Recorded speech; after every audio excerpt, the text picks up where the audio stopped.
Kreider. Happy to have Kevin with me today. And Kevin's doing a lot of cool things. I actually just met Kevin, and he doesn't know this, but on my honeymoon is when I first saw you on the Bling Empire show. My wife and I were just like, let's watch this Bling Empire show and see what's going on. And You had too that much was time on your honeymoon, didn't you? had a lot of time. Yeah, had a lot of So time on your honeymoon, didn't you? yeah, of course. And I really liked like what you got going on. It seems like the last couple of years for you have been very fruitful, and so I'm excited to hear like more about how you got to that point, because you seem like the kind of person that had to like fight for everything that you have up to this point. Yeah, I mean, like, look, it's still today, despite what everybody thinks or sees from the outside or what the press has, it's still a fight today, right? Um, it's one of those stories where it's like you think you kind of made it, but no, this is where the real fight starts, actually. I think a lot of my whole story has been from the beginning just never feeling like you belong, like a part of a community, because I was adopted when I was very young. I was 3 years old. And so immediately you see a lot of faces that don't look like yours. And a lot of the faces that are in the community know you don't look like them. So you get bullied and picked on a lot, or even worse, sometimes is just ignored. So I think that's where my story comes in, is that it's always been a fight just to be seen and heard, and told that these experiences, prejudices, biases are real. And how real are they? They're damn real, because I'm in a position right now, which is great, that I'm on a number one reality show. I don't think it's Yeah. number one right now, but it's like at one point it was, and it was still a struggle. You know, what I mean? It's like I still got to a point where I'm like, damn, am I going to make it next year? Like, is this just fleeting? But it's like, I don't want to get into race and politics, but it's like, if I were some handsome white dude, we wouldn't be having this conversation. I'm like, yeah, man, dude, booked a campaign for Calvin Klein in my underwear, Giorgio Armani, Yeah. whatever. I'd be modeling, I'd be killing it. And here I am as an Asian model, and I haven't even booked a modeling job since the show's aired. Like, how ironic is that, right? It's like I go in as this model and actor, and I come out not being a model and actor and having to transition to being an entrepreneur instead. And I got to tell you, it's not the most pleasant experience being an entrepreneur while being a public figure. So it's still a struggle today. Like, a lot of people think it's just easy street, but it's not. Like, and none of the friends that I have really helped me along the way. Like, I know a lot of them try to claim and think they have, but it's like, none of them have invested in me. None of them have really made any meaningful connections to people that could help me out in my life and career. Yes, it's Hmm. fun going to birthdays and having some bling parties and stuff like that, but it's like they don't pay the bills, though. Um, so I think a lot of my struggle comes from what I just think it's just bias. Like, a lot of people pass me up for acting roles, modeling jobs immediately because I'm an Asian guy. Well, we're not looking Hmm. for an Asian guy. It's like the only place where you can be racist, right? And not book somebody or hire somebody because of their race Hmm. openly, by the way. I think a lot of people do it unconsciously, but like openly you can do it in entertainment and modeling. So I think that's where the overcoming of that obstacle comes from. How do I, one, share about it without coming across as like, entitled? Because I wasn't entitled. Like, I did the work, I felt, and I knew I was just as good as any other model out there. But yet, you just don't get as much opportunity because there's just not many casting calls for Asian male models. And so what do you do?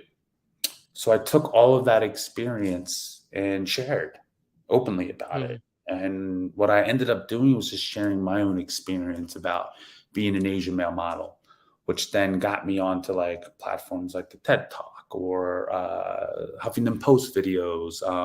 And Huffington posted videos years ago, and they just started, and they were getting millions of views back then.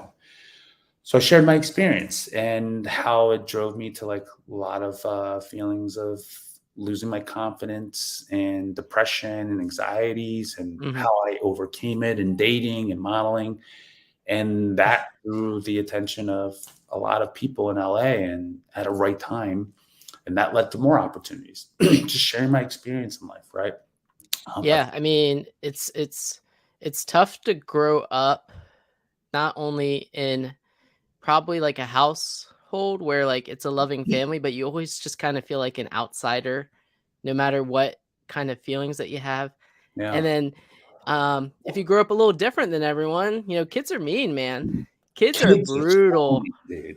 But they'll say whatever on their mind. They're So they're it's brutally honest and brutally mean. exactly. But what I realized too is going in a beauty industry, uh, it's basically like grade school and high school, just with grown-ups, like they're still, you're different, you don't belong, you don't fit in because of this, right? Like all that stuff. So it's like, oh, but you got the coolest like He-Man collection and X-Men collection. So you're kind of cool, so you kind of buy your way into things and show things off.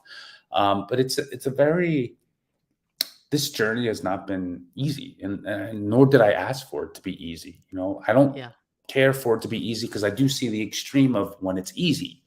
You are an asshole, you're entitled, you're a prick, like I shouldn't say that to everybody, but I should say like Yeah. I've seen when it's too easy, you lose.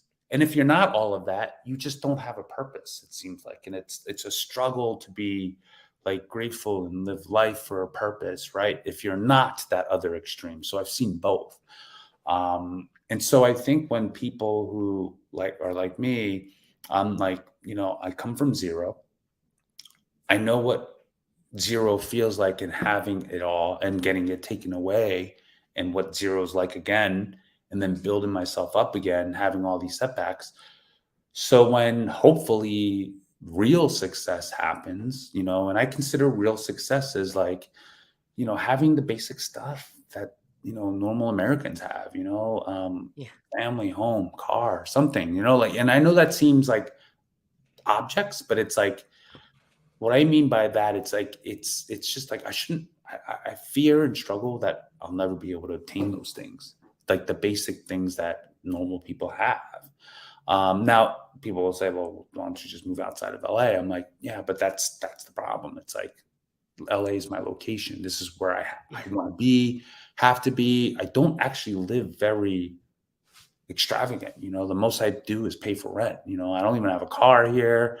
I don't go out to fancy dinners unless somebody else is paying for it. It's like I don't really have Yeah. all these expenses. So, um, but what I was going to say is like I feel fortunate enough to have these struggles, so I can share about it, and people can relate to it, and just be like, let them know they're not alone. Like all these people that are out there saying it's so easy and they made it so early in life, that's not the norm, and nor should you compare yourself to that, because here I am. It's like people might think I'm successful, but I'm like, no, I don't think I am at all, actually. It's like I think I'm very normal in my success, and actually I think it's very abnormal how little has come from such huge success, Mhm. being in the public eye and stuff. So it's this weird little thing that I kind of just struggle with. Yeah, I mean, it's like we all have some sort of limiting belief sometimes where like you get into these big rooms and you look around and you're kind of like, how did I end up here? Or Yeah, you're in a room and you're like, I don't think I'm in the right room. And even though you've been on television, like people can see you have a following. You've started developing sans. You know, to some people, be like, man, I wish I was what Kevin is. But you're just like, yo, I'm just getting started on this, and you still have so much more work to do. And so it's yeah. like that. It's that you know, you're getting pulled in both directions per se. Yeah, I mean, trust me, it's not like developing a beverage company is not the easiest, right?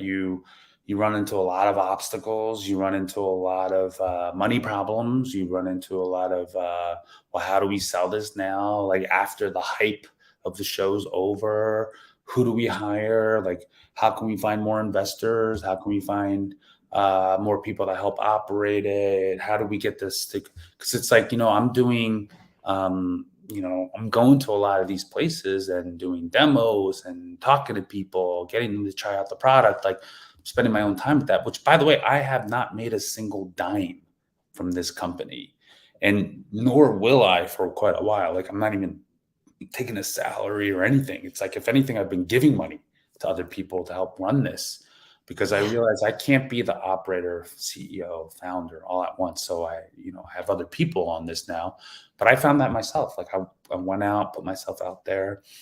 It's not just me sitting in my apartment waiting for shit to happen. It's like I actually went out there, put myself out there, had the meetings, had the execution, found the right people, and bringing it all together this whole time. And it hasn't been easy, in the sense of like, even with that, it's still not easy at all.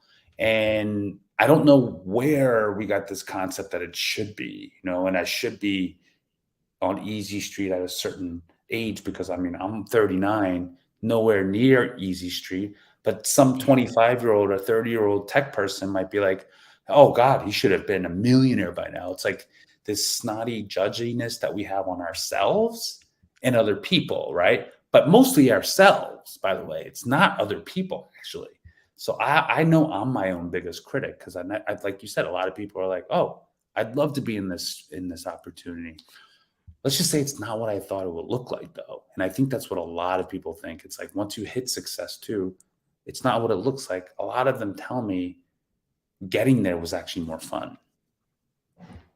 Yeah, I mean, it's like, I meet someone that's successful, and I wanna be where they are, but they wanna be where I am, or where you are. Like, they would definitely trade the places, but Yeah. it's weird because like, it's like a reverse psychology. It's like, you gotta, like, how do you it's like, how do you enjoy the struggle? Like, how do you make the struggle fun every day, right? Well, it's because they call it the process, right? And like the climbing to success, the process of it is more exciting and fun than when you're there. You hear it by so many people. Like I've met so many successful actors and movie producers who say the same thing. They're like, "Oh my God, it actually was more fun." And I'm like, you know what? I'm 39 years old. I'm tired of that fun. Just get me. Like I just want to. Like I'm tired of that fun process part. Like I just want to go out and do movies. I want to act. I want this beverage company to run on its own. Like I don't want to do demos, but I do it. And by the way, we do it well. Like we were just at Erewhon and we sold out twice of Mhm. inventory there in 3 hours, less than 3 hours, which is like kind of cool to say. But it's like, it's not that I'm not going to do these things with enthusiasm 100%. I'm actually going to do the opposite, do my best. But what I mean is just like, people would think, oh, Bling Empire, he's set for life. No, not even close. Trust me, not even close. Like I thought about, I had to downgrade at some point.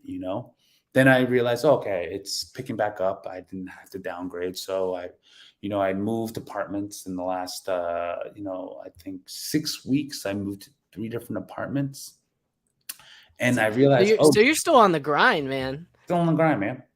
Like going out there, like talking to my acting agencies and trying to get an, Mhm. actually, I don't have an acting agent, but now I'm in almost close to having an acting agent. I had a management, but I realized I think I also need an agency as well to put me up for auditions and stuff.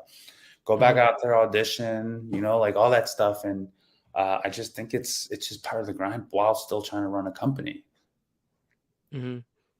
Yeah, it's definitely tough to do multiple things and have 10,000 balls up in the air. On top of like, it seems like to me, and you got like the camaraderie of being on a hit television show. Yeah, you're just a normal dude trying to do his best every single day still. And I feel like a lot of people don't understand that. Not at all. I mean, it's like I think the deception, and this is where press didn't really do me well, is when they said, "Oh, he's got an LLC. He's got like this company now. He's definitely worth at least 10 million, $15 million. Like, man, they didn't do me good on that, because it's not true. And Yeah. I wish press could be held a little bit more accountable for stuff they put out there, because it's affected my life, and not in a good way, actually, Mm. because it's not what it really is. You know what I'm saying? It's like, so when I reach out and like ask for help, or need financing for things, people just think I already have it. So, first of all, you don't get people to reach out as much. You have to do the reaching out. People just assume you got it all taken care of. You take together. It's like you don't need the money, or they go after you because they think you have money. Like, who knows? It's just all of these things. It doesn't do me justice, because it's not actually what's reality. What is reality anyway? I mean, you could It's be not. in It's your not me. mind. You could It's think, not me being worth it, $15 million. That's for sure. That's well, in your mind, you could think you're worth $1 billion, and if you believe it, who cares? But at the same time, like you're going through the same challenges and struggles that everyone's going through, such as like, am I gonna have enough money to make rent this much and stuff like that? It seems like, which is very interesting and cool that you're like so open and honest about that. Well, I would say it's probably, I mean, here's where I do think I've made the sacrifices.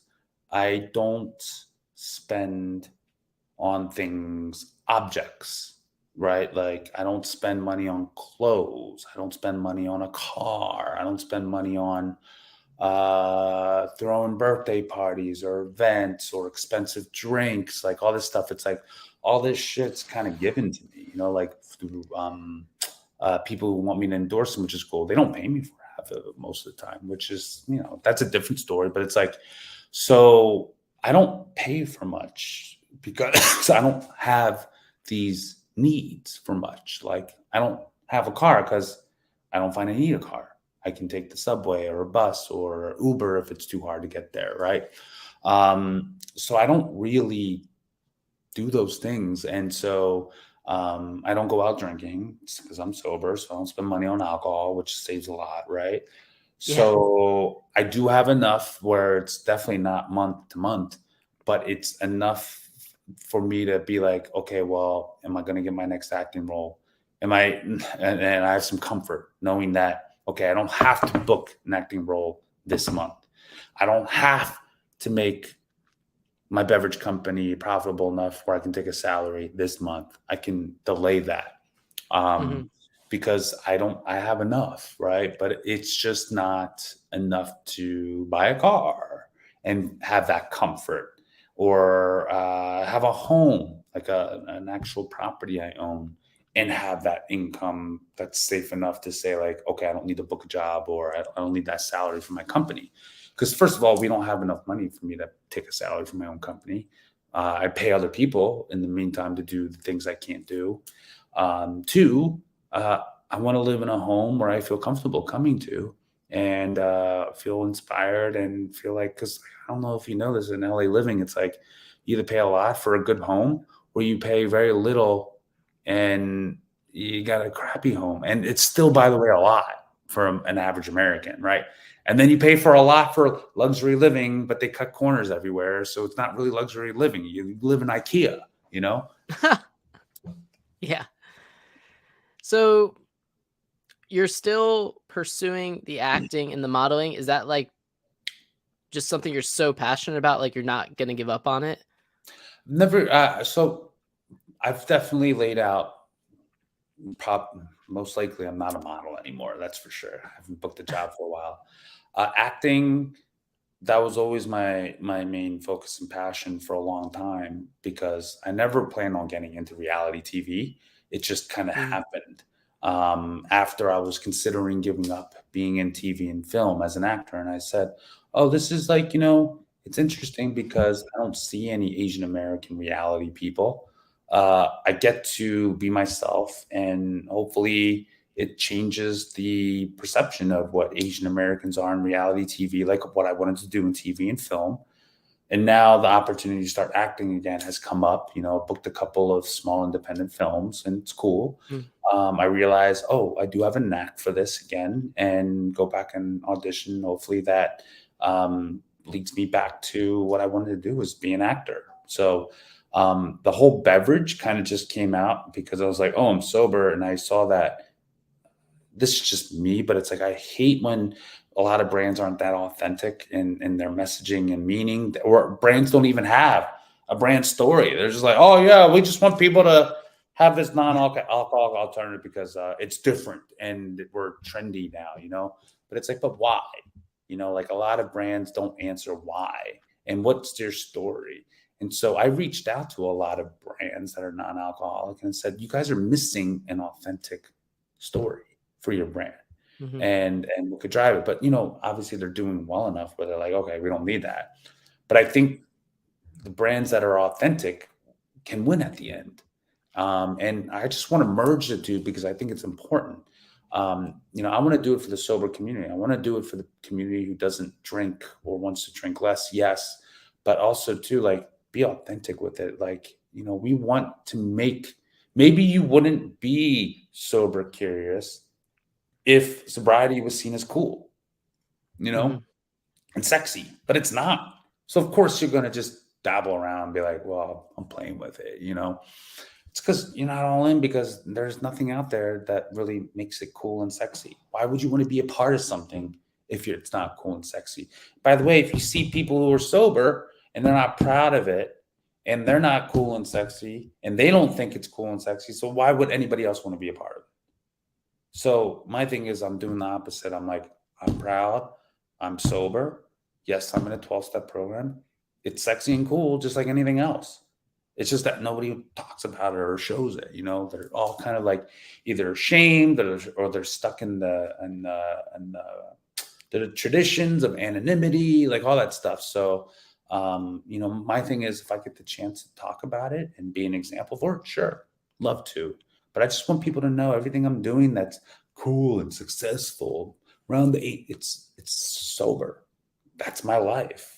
This could be yours too. You know, it might just look different. That's all. Yeah. So like you still want to pursue acting. You got the beverage company. So like for example, right now my wife's pregnant and she goes all of her friends just want to drink. So I was like, yo, I'm gonna buy some Sans, and so that way she can have something to drink.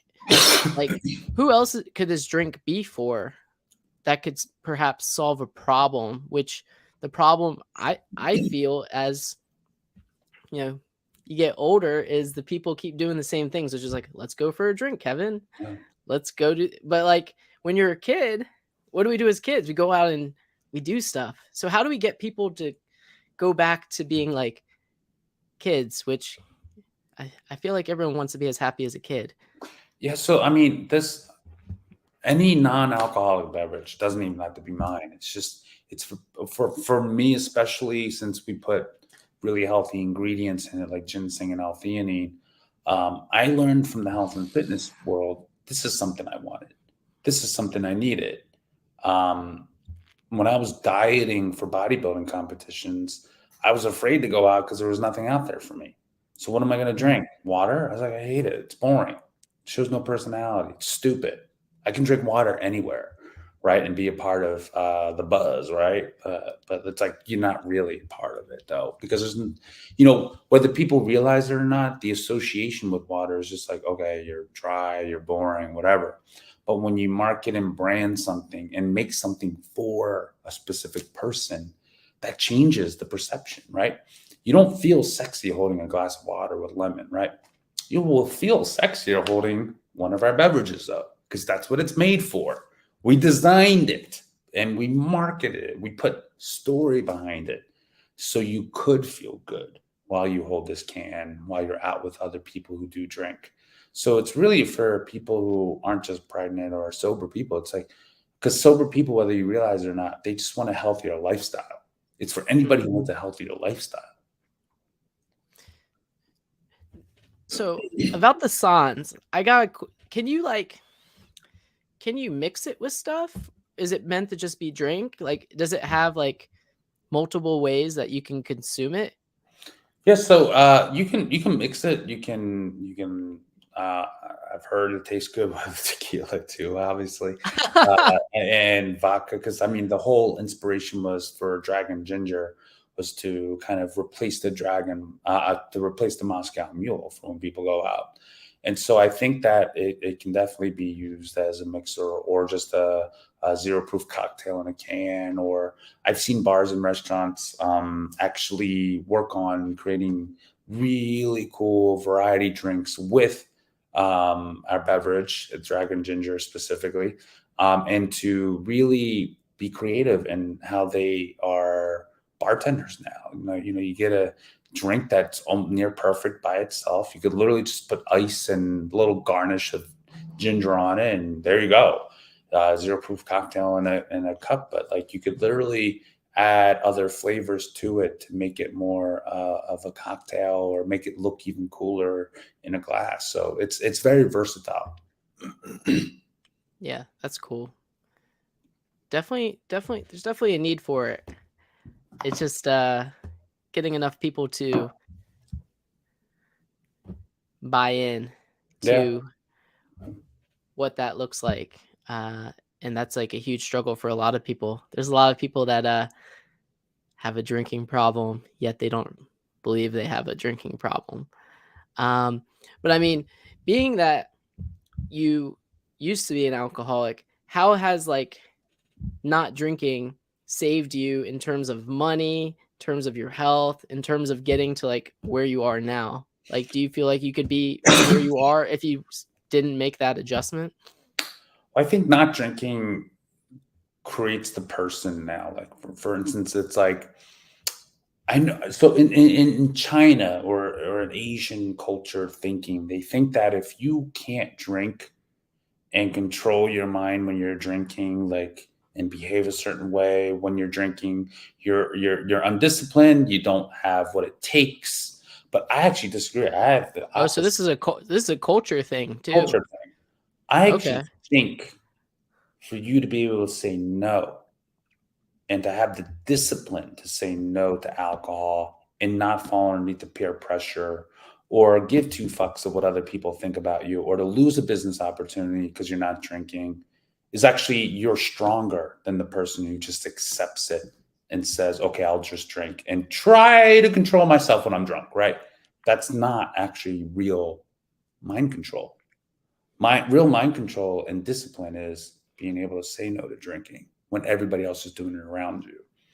So I actually do think me being who I am today has developed a stronger mindset, will, personality, everything, because I was able to say no to short term benefits for a long term gain. My health, the way I think, even the words I say are so different now because I've been sober for so long. Whereas I look at my self tapes or when I was speaking when I wasn't sober, it wasn't as articulated because I couldn't think, I couldn't process things as well, couldn't process my emotions as well or my experiences.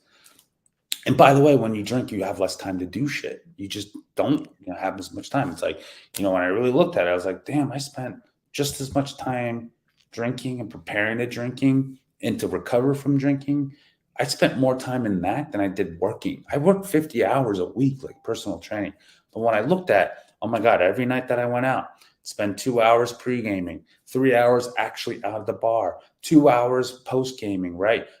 18 hours recovering from being hungover, preparing. I'm like, I spent so much more time and energy drinking and money.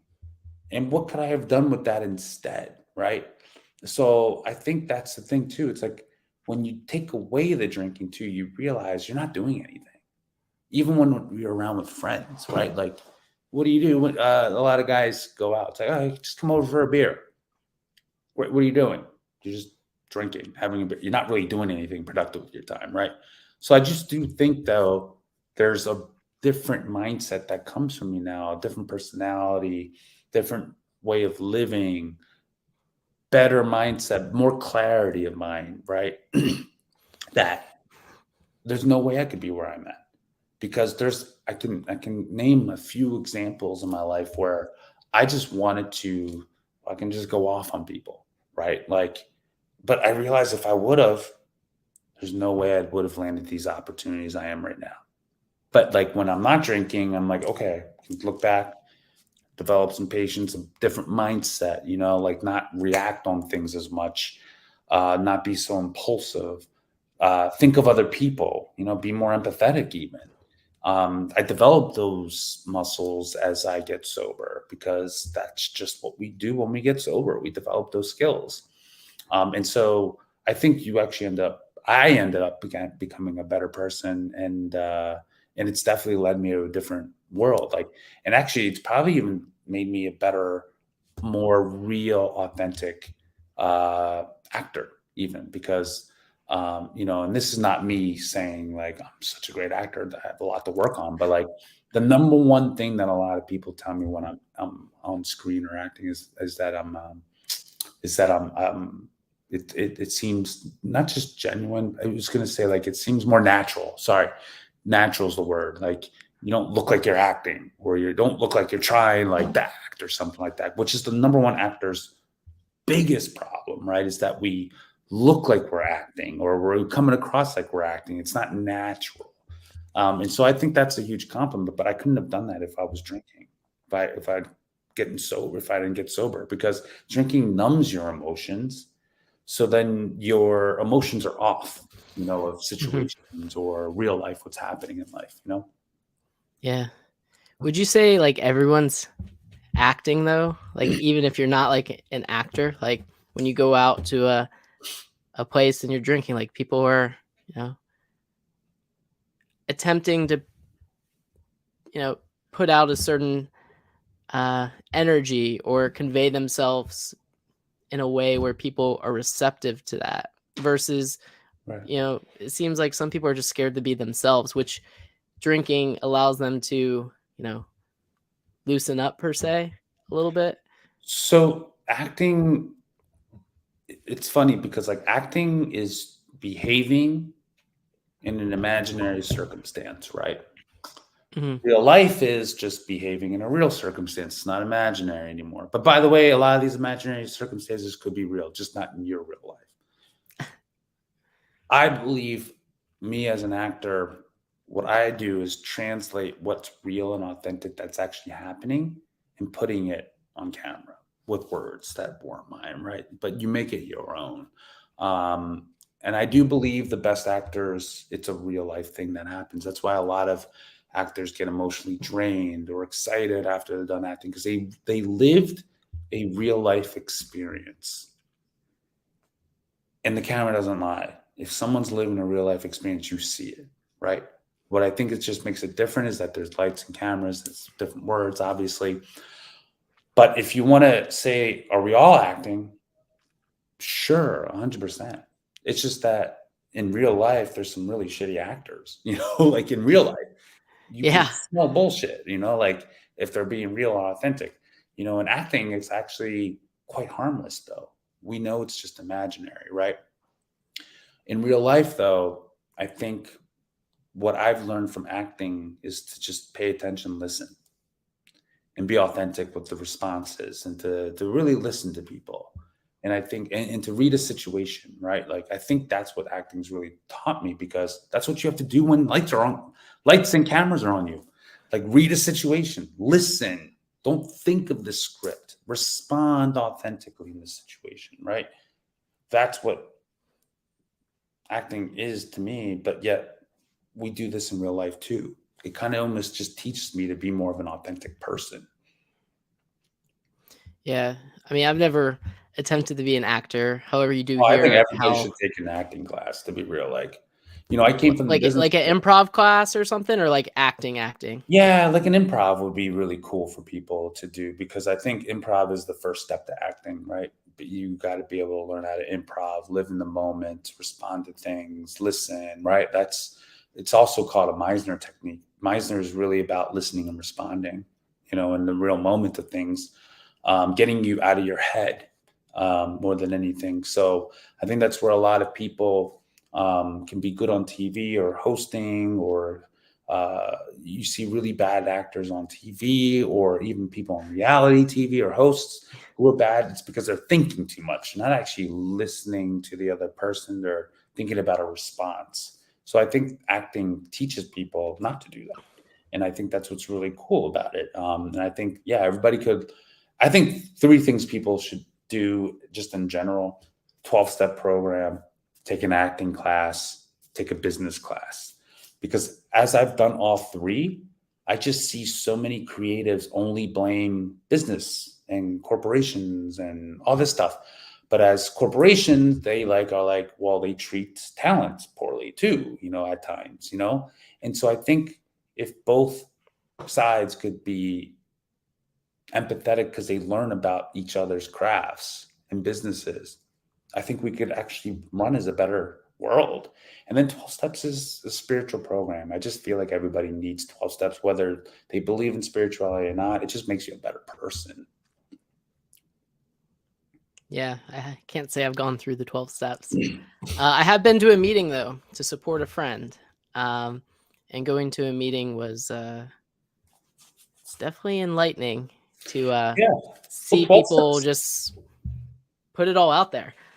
12 steps is just very practical, right? It's just about morality, morals, ethics, and just, I guess if you're Buddhist, you would say it's about cleaning up karma, bad karma, putting in new good karma. It's very simple and practical in the world. That's all. Yeah. So you're all in on acting and you're all in on sans. So those are like your two main projects. Now, let's just say one decided to skyrocket. Would you give up one for the other, or is these things like Kevin's all in, you're going to see this to its conclusion like no matter what? Well, I do believe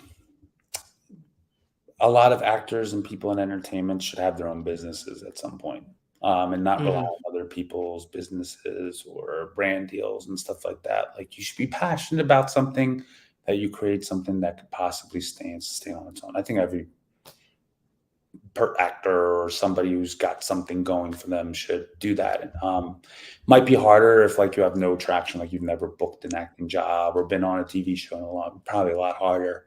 I'm grateful I have that opportunity to have my own beverage company and stuff, to be able to have that opportunity. But I do think if one took off and the other didn't, let's just say that Tajin Beverage takes off with Sans, and it's like, okay, great. You know, um, let me go back to acting then a little bit more, because if I do acting, I get to tell a story. It's authentic to my brand too, and my beverage company, and it's just better for Tajin Beverage overall. It's just so much better for it, because then I get to go out and recruit people, to help the beverage company itself, share my message of sobriety more, brand it better. Like, all this stuff just makes it better. So I always see it as a 360 opportunity for myself. And also too, just it makes better, because it's like I have a purpose for both. Like, my purpose is to destigmatize and empower and normalize sobriety. My acting and modeling, well, I want Asians to be portrayed in an empowering way, not so disempowering. I see it in simple things in life, right? Like, in the Asian community, we're always like, well, we're always seen as pushovers. We're always seen as meek, weak, docile, just a buck-toothed nerd, right? And by the way, people treat us as so. Like, people aren't afraid to tell us and demand us and tell us how to live our lives, but they're afraid to tell other people because they know they're going to get backlash and they can't push them around. And so my thing is with acting is that I want to portray and play roles of strong, empowered Asian men, and to act alongside with strong, empowered Asian women who have different personalities and ways of viewing Asians, right? Like, as a white person or a black person, there's many aspects of blacks and whites that are seen in TV and movies and film. And by the way, plenty of different aspects, right? Nerds, tech geeks, criminals, athletes, romantic leads, superheroes. Asians, we got the tech geeks, we got the fucking lawyers and doctors, we got one superhero, great. Like, you know what I mean? It's like we don't have enough to counteract all the negative stereotypes that are out there yet, and it's happening now. Trust me, by the way, it is happening now. Not ignorant to that. We just need more of it. So that's why, like, I feel like acting is just so meaningful to me because I want to portray that as well. Yeah. Have you considered writing a story to share with the Yeah, world? Are you working on that?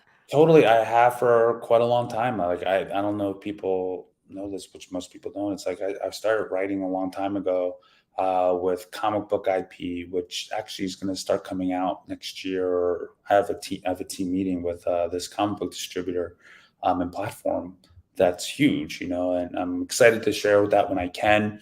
But I wrote my personal stories behind it. I'm not going to be a writer on it though. Unfortunately, I'll just be the creator and a producer on it. But it's like I've written so much and people have taken my ideas and writings and turned it into something, which is great. And it just seems to keep happening, which I'm okay with. But it's like, yeah, I've written stuff. It's just that I find that I'm better as a producer and creator than I am the actual writer on things. And I've considered hiring a ghostwriter or a great editor to take my memoir and turn it into something better, right? Like, I have great stories and stuff and meaning behind the stories. It's just that I have a hard time structuring it like a real writer could. So, like, I have been working on that, writing scripts, short films, all that kind of stuff. I even find being on Bling Empire, like, that's writing because I'm Mhm. telling my own life. Now, do I get a credit for that? Fuck no, I don't. If anything, people have taken my ideas and stories and actually turned it into something else, right? And it doesn't even involve me, which is unfortunate. But like, I'm a great storyteller. Like, my whole life on Bling is me just telling my stories. Yeah. That could be something cool. But something that's like different is when you're creative, such as yourself. The creativity is actually the difficult part, but finding someone to like put it all together and organize is actually like there's more people that can do that than do the creativity part. Yeah, I don't disagree, but you don't get as much credit. That's for sure. Yeah. Well, that's the tough thing is receiving credit Yeah, and I or talked not about. receiving credit. Yeah. I mean, that's Yeah, something no, that like, trust me, it's a a little lot of people disheartening at struggle with. times. It's a little disheartening at times because it's like, some of the credit that I get is that, and by the way, this varies from fan to fan, right? Some people are fans of other castmates and some people hate me, whatever. It's just the way it goes. But it's like a lot of the fans watch me because of me, because I'm in most of the show. It's really kind of like, or at least in season one, it was very much Kevin's perspective of this fantastic world and tried to carry it out in season 2 and 3. But like, I'm not in control. Other people wanted the limelight, so they gave him a shot. And I think that was actually kind of a mistake at times, because it's like I have the creativity to do stuff. I have the creativity to improvise, do things on the spot. Like, I just know I do. Other people don't, and they wanted to think they did, but I think after season 2 and 3, we've proven that it's not quite like that. So yeah, I don't think I get enough credit for like carrying a show, and so like, where are people knocking on my door to like, have me host or do my own show of some sort, right? I still have to be the driver to create that myself. And look, I'm not complaining about it. I'm just telling you, like, this is just the way it is. It's like, because I don't get enough credit for that. It's like, well, people just say, like, well, then now I got to produce and create it myself, which is fine. It's just like another extra obstacle. But it's like, yeah, I don't think there's enough credit that goes around what credit's due. People steal credit from everybody all the time and shit. It's like, and I guess the way I like to try to think of it is I have so much creativity anyway. It's like, okay, you can take something from me, but I have so much more to give, that like you'll never be able to take everything that's in here. You might keep trying to steal from me or like take my ideas and make it your own. That's another thing that people do, right? They just say, oh, well, I get inspiration from everywhere. So then you took that idea, like, just changed a couple things around. But it's like, look, we all do it though. Some people are just more obvious about it than others, but we're all inspired by something, and I get that. But I just think when inspiration turns into results, like what we did with our show, you should give a little bit more credit. That's all. And I think some people might feel like they just weren't given credit for all the years that they did before, so it's their time now, which I don't discredit that. But it's like, still be nice once in a while. That's all. Yeah, being nice is difficult for some people. Yeah, shocking, right? Or doing the right Yeah. thing is just hard for a lot of people, which is kind of shocking. That's all. hmm So, is there gonna be like another show? Are you done with the show? Are you on to like next chapter? What does that look like? No, I mean, like, look, I love my show. I mean, how could I not? It's like my story and other people's story, and it's a cool world, cool people, seeing things that people have never seen before, especially through the Asian American lens. It's a very meaningful show. It's the first of its kind. There will be never another one out there like that could say that they made as much of an impact as we did in the reality world, right? And so I think it's really important to continue it. No matter how bad or good it does, I think it's super important to, because uh, I hate to sound this, white people are allowed shitty shows that don't do well all the time that still go on. It's Yeah. like, why can't Asians, So whether it does really well with the viewerships or not, I don't see the reason why it can't continue, other than like, oh, it's just not up to the Asian expectation, which is like it has to be an A+ TV show, like, and so I think we're too hard on ourselves. And by the way, like, because we're too hard on ourselves, it kind of translates to the rest of the world, how they treat us too. It's like, you're either a grade A+ or you're nothing at all.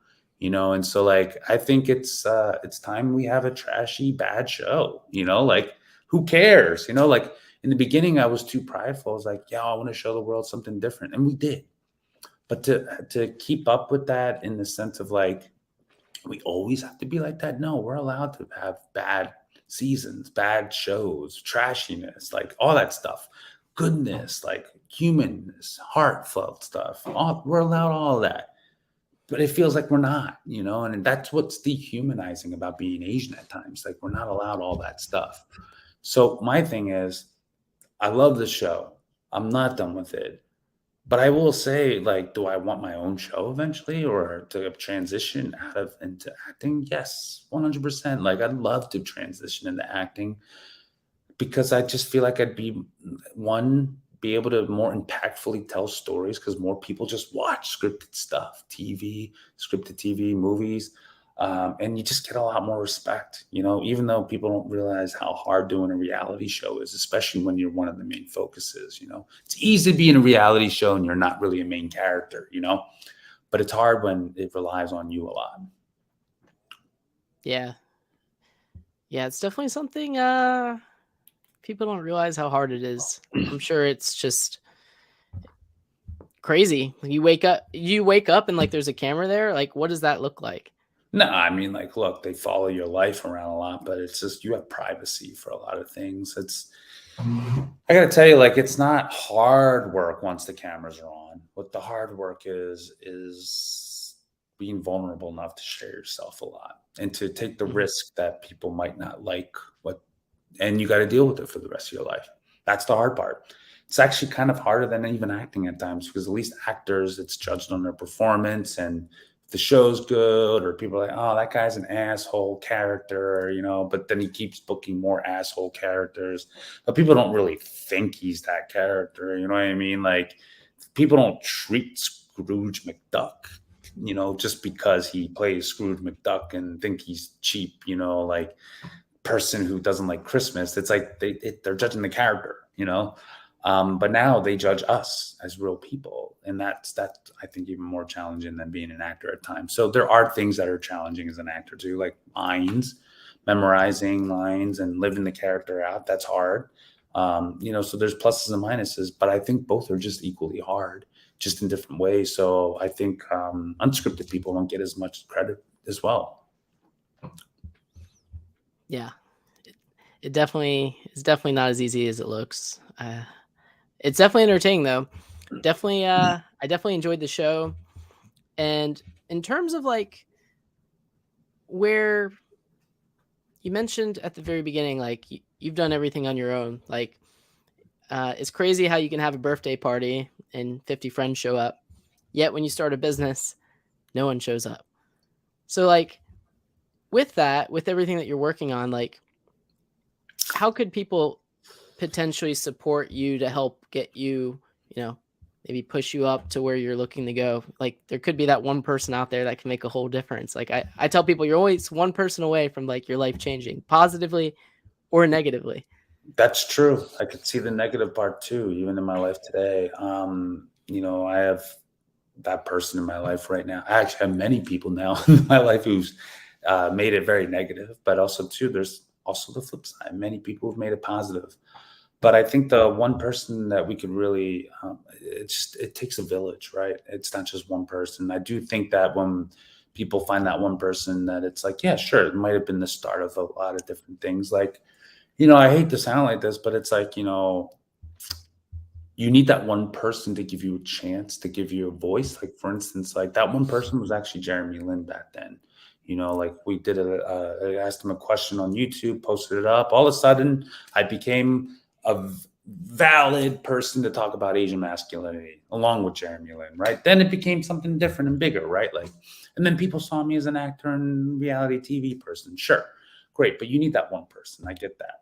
That one person now could probably be like a VC or something, or an operator or CMO of some sort, like, or a marketer. Like, actually, we have an interim CMO right now who's doing pretty good. But so it's like, we could just use that one person that really believed in us, who could actually take it, who maybe has experience in the beverage industry. Or I just need that one director or producer who's just like, yeah, I love Kevin as a person, and he can act. He's good looking on camera, like all this shit. We got a role for him. Let's see what he can do. You just need that one role. So it's like kind of crazy. It's like, yeah, you just need one person to believe in you. So that's where I think it could really lead to, is like, and that's what the real gripe, and that's the conversation that kind of happens in the Asian community and entertainment. It's like, are we actually helping each other, or are we just here to just all celebrate our own victories separately? And it looks like we're here elevating each other. Who knows, right? Like, I actually don't know the answer. But at some of these galas, that's what it seems like, is that we're just here to celebrate individual victories. We can't really help each other out, or if we can, we don't want to, or we don't believe in each other yet, or maybe we come from a scarcity mindset. Who knows? But I'm just saying that, like, you just kind of need that one person to actually believe in you. Yeah. It's And tough. you're right. I actually don't know who that person is. Is it a director? Is it a producer? Is it a writer? Is it a VC? I don't know the answer to that. But I do know viewers could just buy our product, and enjoy it and share it with other people so the word gets out.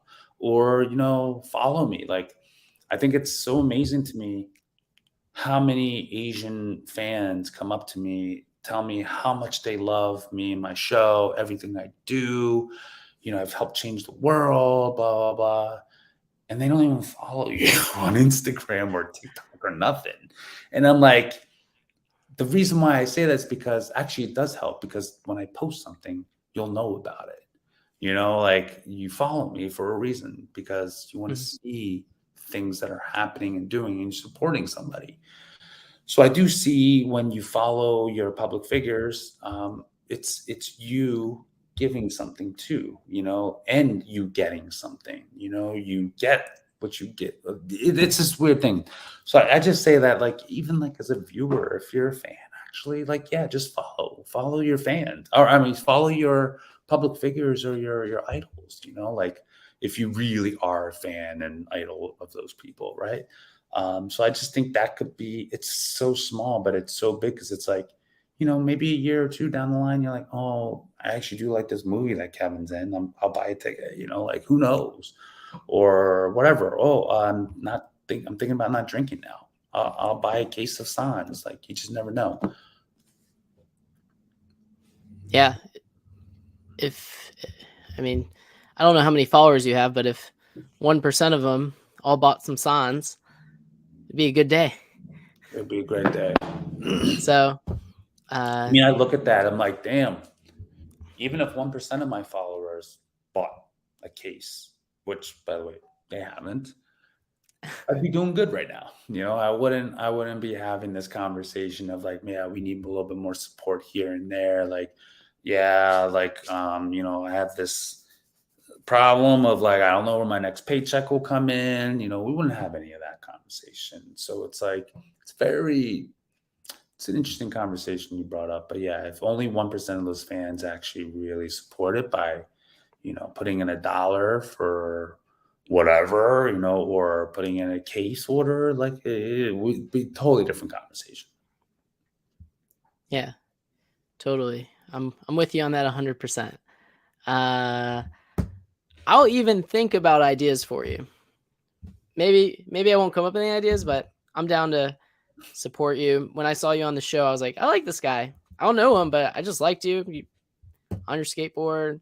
You seemed cool on the show. I literally was like, told my wife, I got Kevin coming on a podcast today. She's like, no way. That's awesome. So to anyone out there, just know, like, keep doing what you need to do every single day, and you'll end up making a difference. And even if you're on a reality TV show, not everything is what it appears. Nope. Kevin's still grinding, and I like that. I like that you're just being brutally honest. Well, I think that's the problem too. Everybody thought like I've been grinding this whole time. It's just that now I have more to grind with, right? Like I think people just thought I was just maybe we need to see you grinding on Instagram, like see you grinding like in a warehouse or something. I do that, but just on my other page too now. So I think I got. What's your other page? doyousans.com. At doyousans. That's the Instagram handle. But like I do think you're right. Like I probably should post a little bit of the grind, but the grind is a little boring too at times. I think this, right? It's like a lot of are you taking pictures of everything and documenting it all? Documenting. I probably should document a little bit more. You're right on that. So, but I did promise myself this year more. I'm gonna do a lot more on social, Reels, TikTok, YouTube Shorts, even develop my own podcast. So I think, because I want to create more video content and have these more meaningful conversations. Because I noticed a lot of people want me on their podcast. I'm like, well, why don't I just do my own then? Like I just think it'd be great to have more options than just being asked to be on a podcast. True that. Yeah. What will your podcast be about? Don't know yet, but I just want to throw it out there right now, and I'll start it, and hopefully the conversation will lead to what it really is. That's awesome. Well, keep grinding. Appreciate you taking time to hop on, and keep doing it, brother. Appreciate